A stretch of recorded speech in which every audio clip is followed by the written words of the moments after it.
السلام علیکم ورحمۃ اللہ وبرکاتہ۔ مغرب کی نماز کے بعد رسول اللہ صلی اللہ علیہ وآلہ وسلم نے فرمایا، جو شخص نماز مغرب کے بعد 100 مرتبہ لا الہ الا اللہ محمد الرسول اللہ پڑھتا ہے تو اللہ تعالیٰ اسے 3 چیزیں عنایت فرماتا ہے۔ گناہوں کی وجہ سے اس کا ایمان زائل نہیں ہوتا، عذاب قبر سے اسے نجات دی جاتی ہے اور اللہ تعالیٰ اس سے خوش ہوتا ہے۔ نماز مغرب کے بعد آپ یہ عمل ضرور کیا کریں۔ یہ جو دعا ہے لا الہ الا اللہ محمد الرسول اللہ 100 مرتبہ ضرور پڑھا کریں۔ ہر ٹائم ذکر کرتے رہا کریں، درود شریف پڑھتے رہا کریں، استغفار پڑھتے رہا کریں، لا حول ولا قوت الا باللہ۔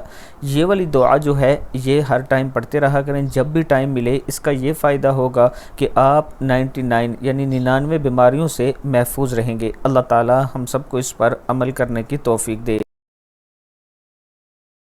الرحمن الرحیم۔ السلام علیکم ورحمۃ اللہ وبرکاتہ۔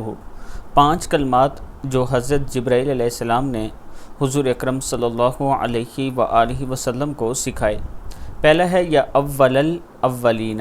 کیا ہے؟ یا اول الاولین، یا آخر الاخرین، یا ذی القوۃ المتین، و یا راحم المساکین، و یا ارحم الراحمین۔